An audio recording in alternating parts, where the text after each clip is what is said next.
Hey everyone, it's Evangeline right here at eTrailer. Today we're taking a look at something pretty cool. This is going to be the Yakima MajorShady 270 awning.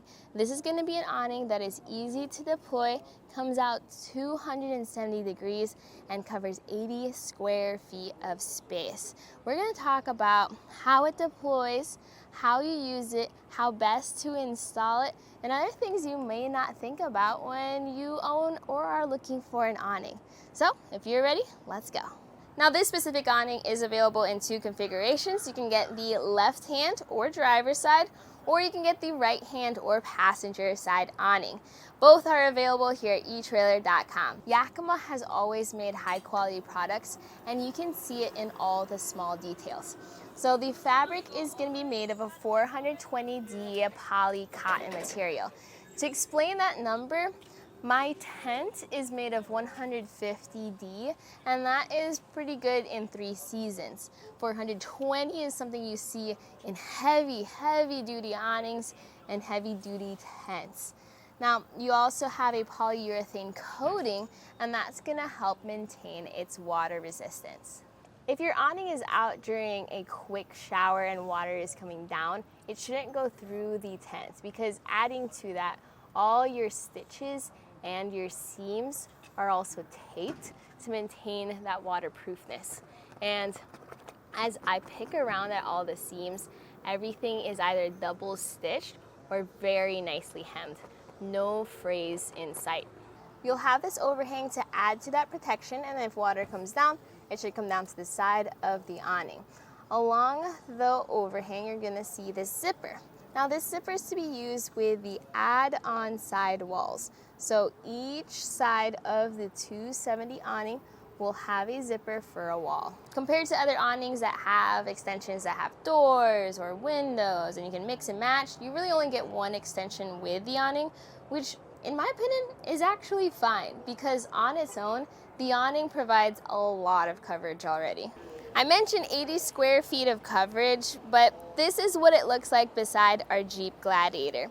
Compared to an awning that would sit straight out and as the sun moves would provide less and less shade, having 270 degrees of angle helps keep more of you or your campsite in the shade as possible. This is going to require a roof rack or a ladder rack to get installed. This is going to be channel mounted, so you have to get these specific bars that have channels in them in order to secure your awning. So if you're curious about that process, if you have any questions, or if you would like to check out roof racks that are custom fit for your vehicle, check out our website. We have a fit guide that'll get a custom fit rack for you. Or check out our dealer network if you would like to contact one of our dealers to get this all installed. Now, speaking of installation, let's go take a look at that. For the installation, we're gonna start with understanding the bracket. You also have some bolts and some nuts and some tools that you're gonna use, but starting with the bracket, we're gonna have 2 sides to it. So the 2 holes are going to be the awning side, and then the 3 holes are going to be the mounting side. So from here, you can choose to either mount your awning underneath the crossbars if you want it facing down, or above the crossbars if you want a little bit of extra height. Choosing which direction you want to go. The awning is sitting above the crossbars right now, not only because we want it in line with the rooftop tent we're going to be using later, but also because mounting it under, we don't have clearance with the rest of our ladder rack. So double check your vehicle or your crossbars or your platform, and that will help you plan out where you actually want your awning to sit. And for some vehicles and ladder racks, they even have tracks underneath the bars, so that's an option for some of you as well. At the end of your awning, you're gonna have these rubber plugs covering the tracks. I use a little Allen key to just push that rubber plug out, and that way I can run 2 bolts through the top track and another 2 bolts through the bottom track. So, bringing the bracket on over, we're gonna fit it through those bolts just like that. And then we are going to attach our hardware, starting with the thick flat washer. Then we have the thin flat washer. And finally, we have our nut. Tighten those bolts down with your 1/2-inch wrench. And I like to just loosely tighten these down because I still need to move the bracket around to make sure it lines up with my crossbars. So there's 2 things you can do from this point. If you know the exact spread of your crossbars, you can take that measurement and make sure that your brackets sit at that exact measurement and then tighten it down. What I like to do though is the shortcut way, where I like to set up my crossbars first and then move the awning on there. So I'll show you how to do that. So if you pre-attach these to the bracket, you're then going to slide the whole bracket in through the end of your crossbar. In our case here, since we are attaching the nuts first, we're going to start by sliding the nuts in through our channel. So 1 and then 2. And bring those nuts over to the crossbar. And this is where a little bit of precision is needed. This is when I then lift the awning up onto the crossbar and then line it up with those nuts. To make this a lot easier, I like to use the Allen key to make sure it's lined up on both sides. You'll know you've lined it up correctly when you can drop the bolt down and it threads onto that nut. You can see that underneath, the nut is lifting a little bit where the bracket is pushing down. So you have to manage your 4 mounting bolts as well as your 4 awning bolts. Once all of those are mounted, you can then make your smaller adjustments. I like to mention this even though it's outside of the instructions because you do have to fine-tune the location of your awning for it to work best for you. For example, if you have it on a crossbar, do you have it sitting further out? Do you want it further in? Do you have enough clearance for that zipper? As well as if it's underneath your crossbar, will it be facing your vehicle or not? Things like that are very important to consider, and not everyone thinks about that. So right over here, we want it towards the edge of our crossbar, but not too far over. We have clearance with the zipper right there just past the end cap, and this is going to be the same dimension on both sides. Once you're happy with that, then you're ready to tighten down. All the bolts are tightened down, all the nuts are secure, and that's going to be it for the install. While this is not the only 270-degree awning here on the market, this is going to be one of the few that is freestanding and easy to deploy. So let's start there. Here we have it in our compact position, stored on top of our ladder rack. And supposedly, a single person can deploy this. You'll watch me try that out. With the zipper undone and the case flipped over, we're then going to undo these plastic buckles. These are going to be just hook and loop straps.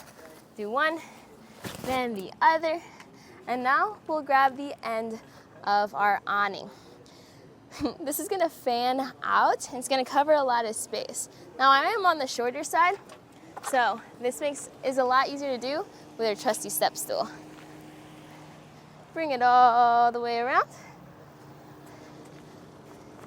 till it stops right there. And then get one piece of your taut line. So this is gonna be some hooks, and you're gonna use the part with a buckle and bring that over to your vehicle. Now from this point, you have 2 options. You can either secure it to your roof rack, or in our case, we have a very convenient ladder rack with some convenient anchor points. So we're gonna use that for the other end of our strap. And tighten that down to hold your awning in place. And just like that, your awning is deployed. Now, my tips for you is if it is windy or if you feel like there's a storm that's gonna kick up, please use the support legs as well as the guy lines and the included stakes. The support legs are stored right inside your awning. You can see just like this, it's a breeze to drop them down in case there is a breeze. If you do choose to use the legs, you do get 2 of them, and you can transfer them to any of the 3 corners of your awning. Another support you'll find is going to be your extendable peak. So towards the center of the awning, you're going to have this pole that flips right up, straight up, and is reinforced by that circle. You then support everything else with these hook and loop sleeves for each of the struts. And if you want to attach guy lines and stakes, all those are included with your awning. You don't have to do all these steps. If you feel like there's not much wind, like there isn't today, you don't need to put down the support legs or the guy lines, but it's nice to have all those options there for if you do need it. Plus, each one of those steps was super easy to do. In fact, the hardest thing about this whole process was I couldn't reach much of the awning, but that's just me and awnings. I've worked with a lot of awnings, even some 270-degree ones, and the smoothness of every single step and how intuitive it all was definitely a major perk. Personally, I really enjoyed the experience of using the Yakima MajorShady. I understand now why the owner of this Jeep picked this awning, comparing it to the other awning options he had. His main reasoning, he told me, was because he could deploy it without having the legs. He really likes a freestanding awning. And that's also because he has kids. When he gets to the campsite, he doesn't have a full hour or more to set everything up and make sure everything's tied down. He needs to deploy just like that. And this is what fit his needs. Now, as we have it set up here at eTrailer, a lot of people were walking by. And one thing they compared this to pretty often was the Rhino Rack Batwing awning. That's because that also has a 270-degree shade. And with that, there are some pros and cons to every awning. But a quick summary is, the Rhino Rack Batwing awning has 2 sizes, the compact with 69 square feet of space, or the larger one with 118, different from the MajorShady's sizes. The next comparison is going to be the extensions. Both of those awnings have doors or windows. You can mix and match between the extensions, while Yakima only has the one wall. But when you compare how it sets up and how the legs work, there really isn't much of a comparison there. I really like Yakima MajorShady's struts, very reinforced, and this design is why they can have a freestanding awning. The Batwing, yes, is larger, but it only has a single strut that goes around. So it really depends. Are you looking for versatility? Are you looking for different types of attachments, how it bolts onto your vehicle or not? Or are you looking for something easy to deploy and easy to set up? So hopefully this video helped explain that and explain the reasoning why someone may want the MajorShady or may want a different type of awning. This was a look at the Yakima MajorShady awning. My name is Evangeline, and I hope you enjoyed the journey.